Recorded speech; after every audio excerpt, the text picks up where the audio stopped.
And good morning, everyone, and welcome to the half-hour program where you work on your business rather than in it. This is Small Biz Matters. We are on every week, Tuesdays at 9 a.m. Thanks so much for joining me again, your host, Alexi Boyd from Boyd Office Management Services, proud supporters of Triple H. And today we've got a bit of a mixed bag on the show today. I thought we'd have another extended look at what we were talking about with our wonderful expert last week, Linda Eagleton from Creative Surrounds. We were talking a great deal about the importance of admin, particularly at this time of year. And I thought we'd go look a little bit more in depth at that after a couple of suggestions for some friends on some Facebook business groups. I thought it'd be a good idea to look at admin and why it is crucial to re-examine it at this time of year, looking at it from a bit of a scary perspective and worst case scenario kind of situations. We'll also take a look at the news, traffic, weather and the roads, of course, and the transport once I get my internet to work on my computer, which would be terribly convenient at this time of the morning. And I'll also take a quick look at the events that are coming up in Hornsby for small businesses. There are a huge range of networking and workshop opportunities coming up in our Hornsby-Ku-ring-gai area for all my small biz listeners. As you all know, I try and keep that calendar up to date for all events that are available to you, particularly in the networking space, sponsored especially by people like the Chamber of Commerce for the Ku-ring-gai and Hornsby Chambers of Commerce and a number of networking groups around the area. So you can always check that out on smallbizmatters.com.au, and you can also bring up our podcasts that we've looked at in the last 2 years that we've been on the show. Just before we get started today, I'm going to take you to a quick break with some music, and then we will be back. Interestingly, Highway to Hell for AC/DC is on. So that's an interesting thought to come up when we're thinking about the end of year financials. Here we go. You're listening to Triple H 100.1 FM. Well, that was an interesting way to be talking about admin, wasn't it? Welcome to your Highway to Hell, Small Biz Matters on Triple H 100.1 FM. As I mentioned before, that lovely song to get us in the mood of admin and end-of-year finances, I thought we'd talk a little bit more today about what we touched on with Linda Eagleton last week, which was getting yourselves organised for the end-of-year financials. Like last week, we looked at the importance of being organised from a mental health perspective. We all know how it feels when you've got a disorganised room, a disorganised bedroom, let alone a disorganised desk and a disorganised business. And some tips and tricks, practical strategies where you can get yourself reorganised. So things like adding a new signature to the bottom of your emails, or perhaps looking at your filing structure at the back end of your computer. Now, there is absolutely no reason, and it's really not that scary because I've done it myself, of just grabbing all of the emails that are in your inbox right now, and I can be talking to some of you that might have in excess of 10,000 or so, and just dragging them into a folder that's called Emails Before the 19th of July 2016. And you know what? It's okay, because you can still find those emails if you need to find them. The search engines on our emails are pretty good now, but it's very cathartic to begin a new year with doing something like that. It can be a bit of a rip the Band-Aid off mentality, but it's a good idea to do something like that to refresh, to feel a bit more invigorated. I actually grabbed my cousin's daughter, there's lots of teenagers around here looking for work, everyone, and got her to reorganise my cupboards that were behind my desk. And it's just refreshing. It's really nice to be able to not rummage through papers, to just look through a pile of papers, admittedly, but you know, the stationery's all nice and organised and all the folders are no longer on the floor, and I think it's a really cathartic way to begin the new year. One of the most important reasons to get organised is because of worst case scenarios. Being a bookkeeper, I do have a number of clients who come to me at the later stage of having the ATO breathing down their necks. It is not pleasant getting letters from the ATO, ignoring them, hope they're going to go away. They're not going to go away, unfortunately. And it is really important to keep on top of your bookwork, if for no other reason than you just don't have to worry about that sort of feeling. And being 2 years behind with your BASs, and let me remind you that 2 years does mean not just 2 tax returns, but 8 BASs, can become very daunting. So for those of you who do leave it a couple of months after each BAS and don't really think about it, or maybe you're just 1 or 2 behind, just don't do it. If it means instigating the help of someone just to do some data entry for you, so be it. If it means getting those bits of paper out of a shoebox and just taking photos of them and putting them into the cloud or into some images where you've got your receipts folded away, whatever process you had before, get back on track with that. if you are behind. Don't try and instigate a whole new process when you're also behind in your tax, unless you're one of those people that has absolutely no strategy whatsoever and really literally just throws a shoebox at your accountant and each year. And wearing the bookkeeper hat now, that is possibly the most expensive way that you can deal with things. Ultimately, your accountant is going to be giving that work to a bookkeeper within their firm. So why not find someone who's going to become intimately knowledgeable about your business and help you out along the way and make all those problems go away from now on. And of course, as we always talk about in Small Biz Matters, keeping it local and keeping it vocal. So some other strategies you might want to implement with getting yourself organised when it comes to admin. There are some ways that you can use admin and marketing together. As I mentioned before, you might want to put a logo, a new logo at the bottom of your emails and refresh that. You might want to look at refreshing your digital letterhead. By just rearranging things a little bit. It's just a fresh look and a new way of doing things. You might want to redo the way your invoice looks, make it look a little bit more professional. Make it look a little bit more professional, make it look a little bit more organised. Have a look at the ATO link for what is a tax compliant invoice. I cannot begin to tell you how many times I see invoices that are actually not tax compliant. So let's quickly run through those, what they need to have if you are thinking of refreshing your tax invoices as a way of refreshing your look and feel. A very small way for admin for the end of financial year. It's got to have an ABN. It's got to have your name, your address, your identifier. So that's your name and your ABN, preferably your address. It makes you look more professional. A contact number. Always have some sort of contact details on there. Put your bank details on there. That's not a must, but put the bank details on there so people know how to pay you when they find the invoice a month later at the bottom of that pile. It's got to have the total amount, whether or not it's inclusive of GST, a description of the goods and services, the date, and of course, if the invoice, and a lot of people forget about this, if the invoice is over $1,000, you need to make sure that the person who you are sending the invoice to, your client's identifier, is on there, and their name and ABN is sufficient for that. So quite a few things that you need to check off the list if you are redoing a template. If you are silly enough to be using one of those overseas-based bookkeeping accounting software, pieces of software that are online, i.e. FreshBooks, my regular listeners will know I'm not a fan. Please make sure that all of the invoices that they spit out are actually, they meet the regulations in Australia. A lot of those programs are designed for the US market, and they don't cope with all the intricacies. Well, it's not really that intricate, writing a correct tax invoice, but the number of times we see tax invoices come out of those programs that are just plain wrong is really important. And can I also remind all of those business owners out there, if you're employing a new contractor to do some work for you and they don't have an ABN, you must withhold 48.5% tax. And you have to be doing that, not them. The onus is not on them. The onus is on you. And if you are audited and you're found to be not withholding that amount of tax and actually paying them the full amount and they don't have an ABN, you'll get fined. You'll probably end up with a full-blown audit. So it's just one of those things to be wary of. And it's one thing that I do see small businesses make mistakes of all the time when it comes to that sort of thing. So there's some other ways that you can refresh your admin. Have a look at your drawers or your filing cabinets where you do keep all of your paperwork, and just spend an hour. And remember, we've talked about this before on the show. If you're going to spend some time doing something, then block it out in your diary and actually have the respect for yourself to actually keep that appointment. Don't be late to the appointment, and turn your phone off during that appointment so that you're actually you're allocating that hour, but it's not some hour that's going to be white-anted by client phone calls or anything else. Treat yourself as though you are a client and actually get it done.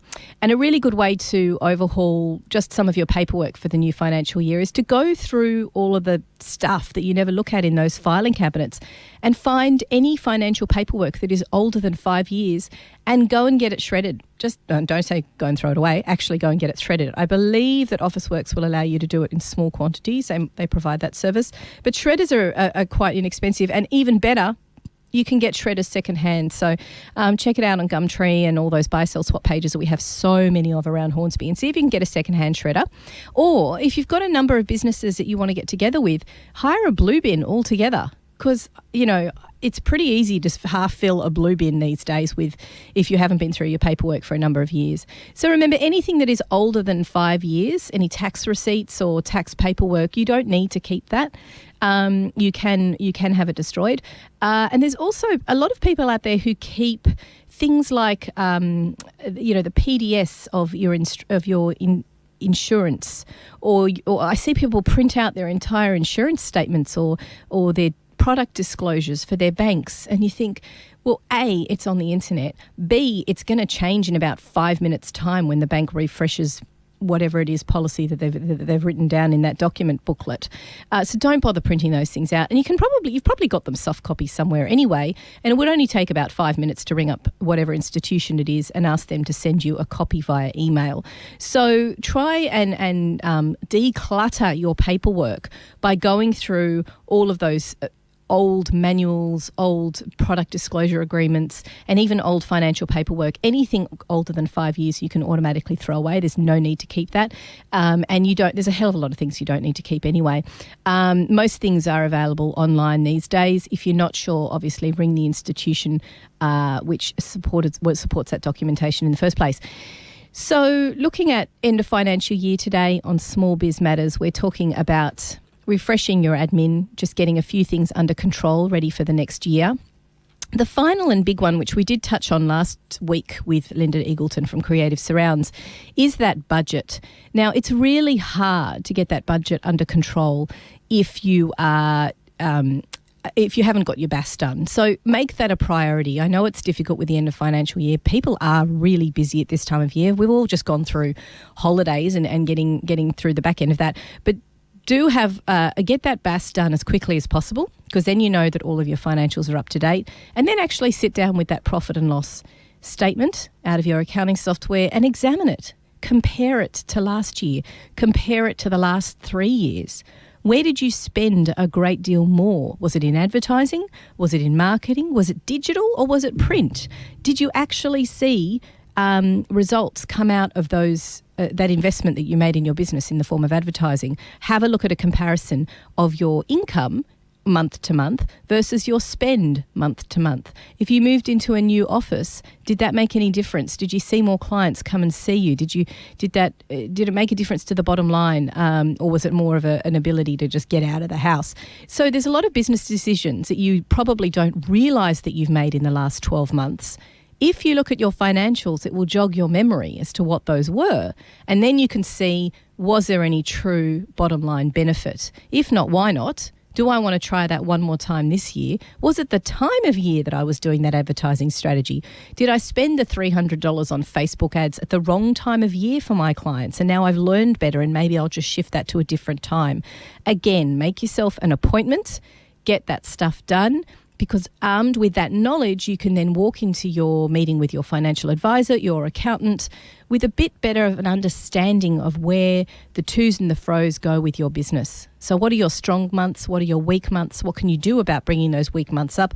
Or do you actually appreciate that downtime? You can't do this until you have a look at that statement. If you're one of those people that's particularly admin literate, you might want to pick up that data and put it into an Excel spreadsheet and make some pretty pies graphs and see if you can break down where your great spend was and month to month and that sort of thing. If you need help to do that, there's plenty of admin of people out there who can help. So have a think about doing that towards the end of financial year. We're going to take a quick break and listen to some community service announcements. And then when we get back, we're going to see traffic, weather, and the latest information from the transport network, which looks pretty good today, and check out some events that are coming up in the Hornsby-Ku-ring-gai area. You are listening to Small Biz Matters on Triple H 100.1 FM. That would help if I turn my mic on. Welcome back to Small Biz Matters, the half-hour program where you work on your business rather than in it. Thank you for joining me, your host, Alexi Boyd, for another half hour of all things small biz. Now, before I launch into the traffic and weather, I just thought I'd get on my soapbox for a minute.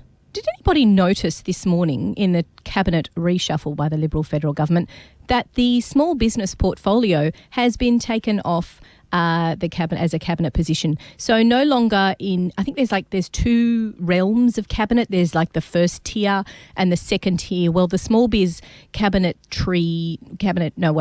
small biz business portfolio in the federal federal parliament, gosh, where are my words today, is actually been moved to a second tier portfolio. So it's not in the main cabinet anymore. And I just like to say that's really disappointing, because I'm fairly sure that I heard Julie and Lisa sit in this chair opposite me as the new MP for Barara and tell us that small business did matter to the federal government and that Liberals are the champions of small business.